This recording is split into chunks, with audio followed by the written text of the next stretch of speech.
Hi, my name is Jeremy James Stewart, and this is a retirement paycheck preview. I have a question for you, a couple of questions. Is your retirement paycheck secure?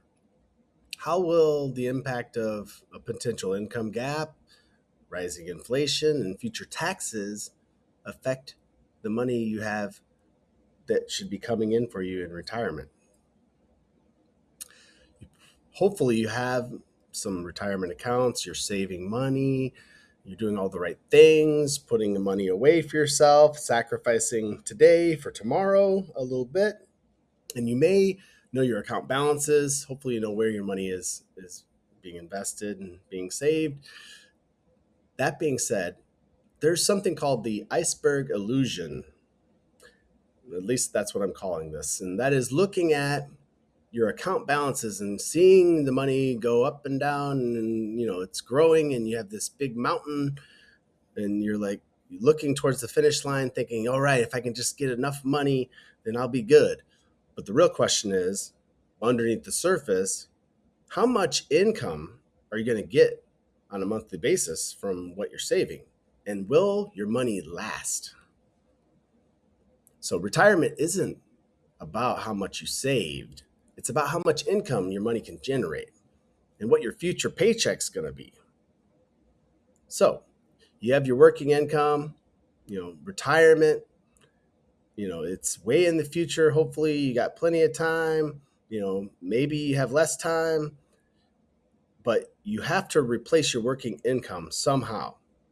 And the difference between your working income and the money you have coming in retirement, if it's not the same, the goal is to have 100% or more of the money that you had while working in retirement. And that's what my goal is for you. And that is why I'm going to teach you about the four pillars of income. And they're pillar number one, Social Security. And then pillar number two is pension. Pillar number three is all your different accounts that you have. And then there's a fourth pillar that many people aren't aware of. And I'm going to enlighten you on that. So, pillar number one, Social Security. Typically, you can get between $2,000 to $3,000 a month, depending on your income and the age that you start taking it. You can start as early as age 62 at a reduced amount. Most people kind of wait till Medicare kicks in at age 65. It's still slightly reduced then. The full benefits at age 67. And if you're willing to wait till 70, you get an extra 8% per year that you wait after 67. So you get a little bit more money. Pillar number two, this is a big one. And hopefully you have a pension. But unfortunately, only about 10% of Americans do. So if you're watching this, you may or may not have a pension, or your spouse may or may not have a pension. If you do have a pension, this is how it's calculated. You take your years of service. So let's say you did 30 years of service and your average salary is $100,000. Well, you multiply that by either 1 or 2%, sometimes as high as a 2.5 pension factor. And then that gives you your retirement payout for the pension.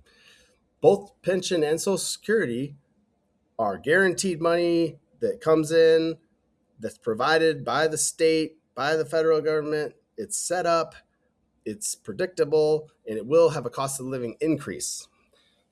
The downside is they used to cover 100% of the money, and now they're really only designed to cover about 60 to 65% when you add Social Security and your pension. Now the question is, what about this gap?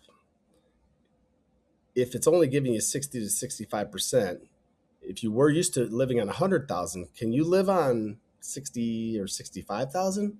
If you have a 30 to 40% income gap, are you going to be able to have the same lifestyle, or can you live on less? What would your life look like right now if you had a 30 or 40% pay cut?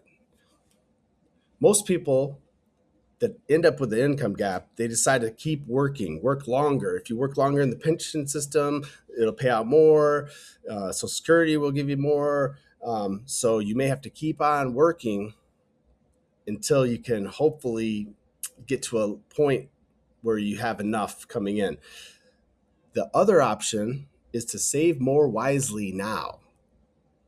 So there's three approaches to this, And there's three ways you can put away money. And that's in a fixed product like bank account or CD, where you have safety of principal. You can't lose money, but it's not designed to grow, and it doesn't grow very well. Most people put their retirement savings into the market, um, and the markets can be great. The last couple of years, they've been great. But unfortunately, they besides going way up, they can go way up, but they can also go way down.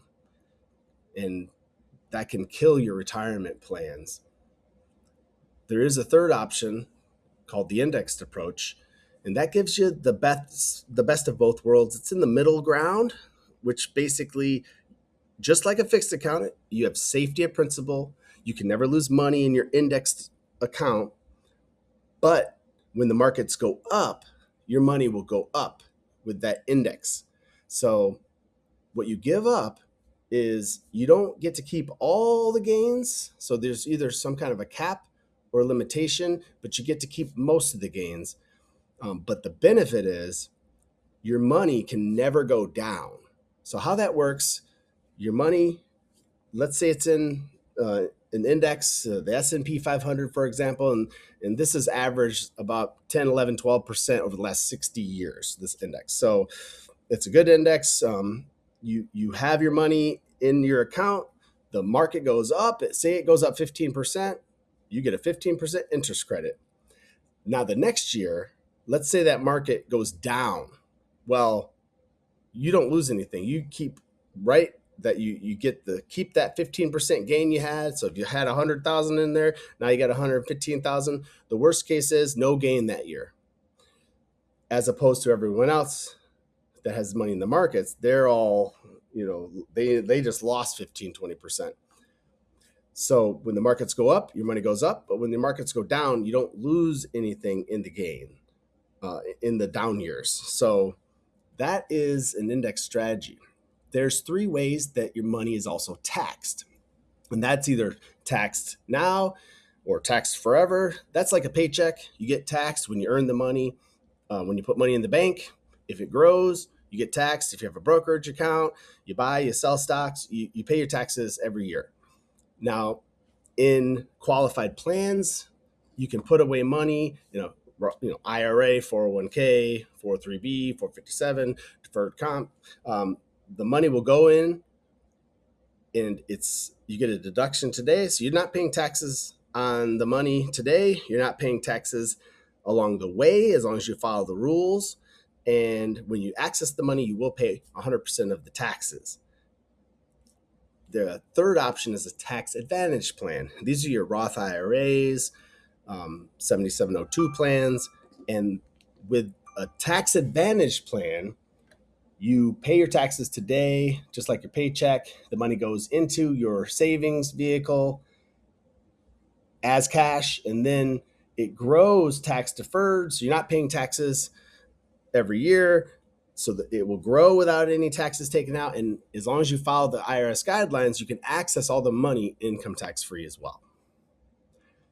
So there's two battles that everyone has to win when it comes to retirement and the money you're saving and hopefully growing. And that is rising inflation, number one. And that is just the money supply growing and your money being worth less as costs of goods and services and everything else goes up every year. Now, if you have money sitting in a fixed account in the bank that's not growing and at least beating inflation, then you are losing buying power, because over a 20 to 25 year period at just a 3% inflation, it will buy half of what it buys today. So you really need to be growing your money for your future. Now, the other big problem is future income taxes. Today, we have some of the lowest income taxes ever, and very likely tax rates are going to increase in the future. We have a lot of debt as a country. There's a lot of services that they want to give, and there's really only one way for them to get the money that they're going to need for all of these things, and that's raising our income taxes. They've done it before, and very likely it's going to be higher when we retire. Now imagine you have all your money, in your 401k, your 403bs, your 457. By the way, Social Security is likely 100% income tax for you. And your pension, if you have a pension, that's great, but you're going to pay all those taxes. So, in other words, the government's going to get their money, and likely it's going to be more in the future. So, that's why pillars 3 and 4 are very important. You have to plan for these things. And Pillar 3, once again, that is your 401ks, your 403bs, your IRAs, 457s, deferred comp, Roth accounts. Now, these are great, especially if they're matched. If the employer is putting in part of the money, that's awesome. If they match 100%, that's 100% gain. So even with the ups and downs of the market, you're set with that. You can't lose money there when they're giving you the money. But if it's not matched, there's likely better places to put the money because of volatility, tax issues, and then of course in your 401ks, your 403bs, your IRAs, even your Roth accounts. If you try to access the money, you'll be surprised when you get a 10% tax bill. And if it is in a qualified plan that has not been taxed yet, you could, if you want to access $20,000, you almost have to liquidate 40,000 just to get the 20,000. So there's some problems there. The IRS is definitely your partner when it comes to taxes in the first two ways your money is taxed. And that is, if you have money in the bank account, CDs, in brokerage accounts, they're going to get their tax money every year. And then in your 401ks and 403bs, they're going to get their taxes later. It's going to be on a lot more money and likely a higher tax rate. So they'll get more. So back to the index strategy. This graph really kind of shows how that works. Remember, in an index strategy, it grows market-like gains, but the money locks in. This graph shows if you had $10,000 and you put it in to these three different strategies. The red line is the fixed strategy. The purple line is the market. That's actually the S&P 500. And then the green line is an indexed account. So that same $10,000 in a fixed account, it just grew on like a straight line over that 25-year period. 10,000 turned into 26,000. Not too bad. The purple line, that went on a crazy roller coaster. There was a dot bomb crisis in the early 2000s, 2008. The financial meltdown was horrible, and then the most recent one as well, and then another one. All those dips. If you notice where the green line just flatlines, that's because the index strategy has a zero floor. You can never lose money in the account. And you get to start off where you were locked in at your high instead of falling, and have to start and dig yourself out of the hole. So over this 25-year period, even with the limitations on the gain years, you have a lot more money in the index strategy, 63,000 from the same 10,000. Compared to the market, which definitely still killed the fixed account because it's a growth account and the fixed account is not. So I hope this kind of paints a good picture on why an index strategy might be a good choice. Once again, you get locked in gains every year. So worst case in any given year is no gain, but you get to gain every time the markets go up, and typically they do go up about 7 out of 10 years. And that's how you grow your wealth. There's also some extra benefits to an index strategy. You have some living benefits that you can access. God forbid you're diagnosed with a critical or chronic or terminal illness. You will have more money coming in, and you get to access income tax-free benefits for that. So if you want to stop guessing, start planning. If you'd like to have me help you calculate your current pension and Social Security, future paychecks, and all your other accounts, to see what your current situation looks like in when you retire, and if there's anything that you could be optimizing to give you more income for what you're already doing, and show you how the index strategy could possibly work for you and apply to your situation, Then book your free pension review or retirement paycheck preview today. You can text me or give me a call, 734-724-6448, or visit my booking link. It's right here on the screen, zoom.pension-review.cc/book. Or just simply send a text message to 734-724-6448, and I will send you a link to get on my calendar. Thank you for your time and attention, and God bless you and your family.